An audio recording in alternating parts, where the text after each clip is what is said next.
गुरु भक्ति योग जो मुक्तात्मा पावनकारी गुरु है, वे शांति और आनंद स्वरूप, वे सम दृष्टि वाले और स्थित प्रज्ञ है। उनके लिए मान अपमान, स्तुति निंदा, सुख दुख समान। वे काम क्रोध लोभ मद और मत्सर से मुक्त है। उनको रुचि अरुचि नहीं, उन्हें कोई आसक्ति नहीं। वे बालक जैसे निर्दोष, फिर भी ज्ञान के भंडार है। वे अपनी उपस्थिति मात्र से या कृपा दृष्टि से ही शिष्य के संशय दूर कर सकते हैं।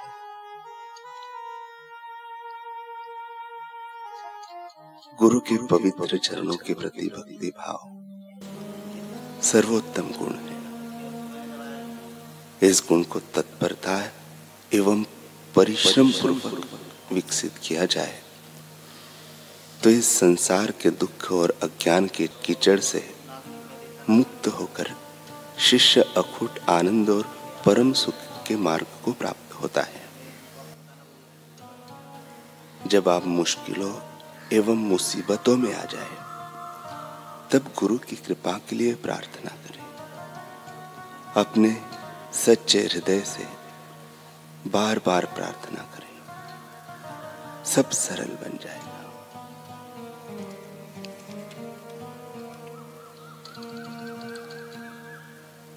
शिष्य को समझ में आता है कि हिमालय की एकांत गुफा में समाधि लगाने की अपेक्षा गुरु की निजी सेवा करने से वह उनके ज्यादा संयोग में आ सकता है, गुरु के साथ अधिक एकता स्थापित कर सकता है।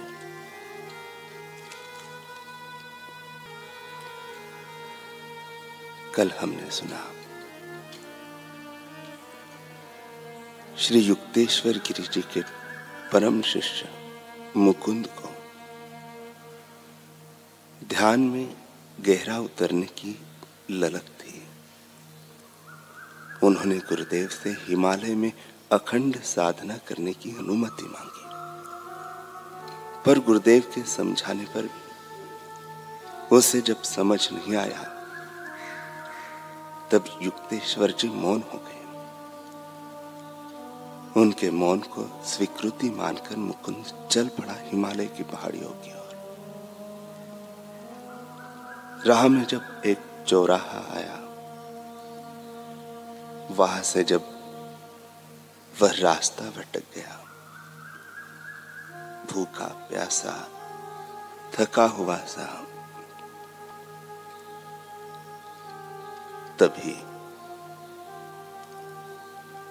गायों के गले में बंधी घंटियां सुनाई दी।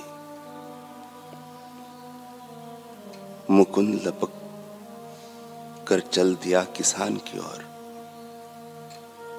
मायूसी से बोला, भाई मुझे रणबाजपुर जाना है, वहां से हिमालय की ओर राह पकड़नी। किसान बोला, यह तो फलाना गांव है, रणबाजपुर नहीं। वैसे तुम कौन हो? मुकुंद ने दुखी मन से अपनी सारी राम कथा सुनाई। किसान बोला, अहो तुम्हें कोई पागल राहगीर मिला होगा, क्योंकि रणबाजपुर के लिए चौराहे से दाहिनी नहीं बाईं तरफ मुड़ना था। किसान भला मानस था। रात भर के लिए मुकुंद को अपने ठिकाने ले गया। कुछ खाने को भी दिया। मुकुंद पूरी रात प्रार्थना में रत रहा। हे गुरुदेव, मैं मार्ग भटक गया हूं, मुझे राह दिखाओ, मेरी सहायता करो। अगली सुबह मुकुंद फिर से अपने अगले संघर्ष की ओर बढ़ गया। सूखी मिट्टी के ढेले में ठोकरे खाता हुआ, कंकड़ पत्थरों से बचाता हुआ वह चलता जा रहा था। अब तो खुद को घसीट रहा था। तेज दोपहरी चढ़ाई, बस चक्कर खाकर गिरने की देरी थी।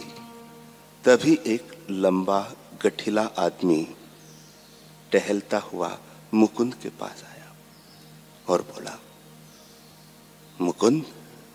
मुकुंद स्तब्ध रह गया। चुंधियाती हुई आंखों से उसने उस आदमी की ओर देखा। वो आदमी ने कहा, मुकुंद कहाँ जा रहे हो? मुकुंद ने कहा, रणबाजपुर, वहां से हिमालय। आदमी ने कहा, जानते हो रणबाजपुर कहाँ है? मुकुंद ने कहा, बस कोस भर की दूरी पर। जिससे पूछता हूं वह यही कह रहा है। आदमी ने कहा, कोस भर नहीं, सैकड़ों मील दूर है रणबाजपुर यहां से। सच तो यह है कि तुम कल से तारकेश्वर के आसपास ही भटक रहे हो। मुकुंद बोला, क्या? लेकिन आप कौन हैं और यह सब कैसे जानते हो?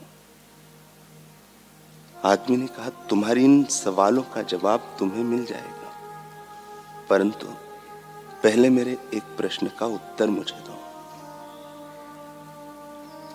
तुम्हारे हिसाब से भगवान कहाँ है? मुकुंद ने कहा, भगवान वे तो मेरे भीतर है और सर्वज्ञ भी है, सर्वत्र भी है। आदमी ने कहा, इसका मतलब कि उन्हें कहीं भी रहकर प्राप्त किया जा सकता है। बस एक सच्चा गुरु चाहिए जो भीतर ईश्वर की अलख जगा दे। मुकुंद ने कहा, जी बिल्कुल सहमत हूं। आदमी ने झुझक कर मुकुंद की आंखों में आंखें डालते हुए कहा, और छोटे जोगी, तुम्हारे पास तो ऐसे सच्चे पूर्ण गुरु है, फिर तुम उनसे क्यों दूर भाग रहे हो? उनके पास वो सब कुछ है जो तुम पाना चाहते हो। याद रखना, एक पर्वत तुम्हारा गुरु नहीं हो सकता है।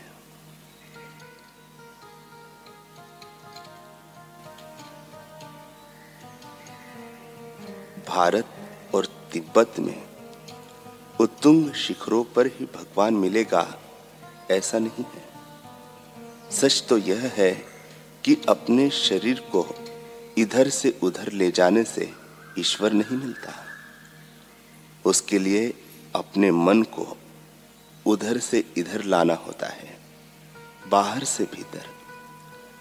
जब तक साधक मन में अंतर यात्रा करने के लिए संघर्ष नहीं कर सकता, तब तक ईश्वर नहीं मिलते।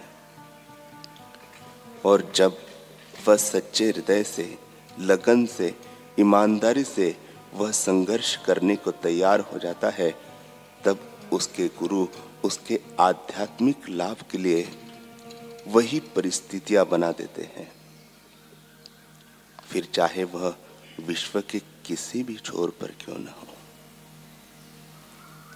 स्थान नहीं, आंतरिक संघर्ष मायने रखता है। बेटे, अवहेलना नहीं, गुरु की आज्ञा में शक्ति होती है जो तुम्हें आध्यात्मिक सफर पर कहीं का कहीं पहुंचा सकती है। और गुरुदेव शिष्य को सीरत प्रवृत्तियों के हिसाब से आज्ञा देते हैं। इसलिए मेरी मानो, अपने गुरु की आज्ञा में रहते हुए तुम वापस उनके पास आश्रम लौट जाओ। जैसी परिस्थितियों का निर्माण उन्होंने तुम्हारे लिए किया हुआ है, उनमें रहकर ही साधना के लिए संघर्ष करो।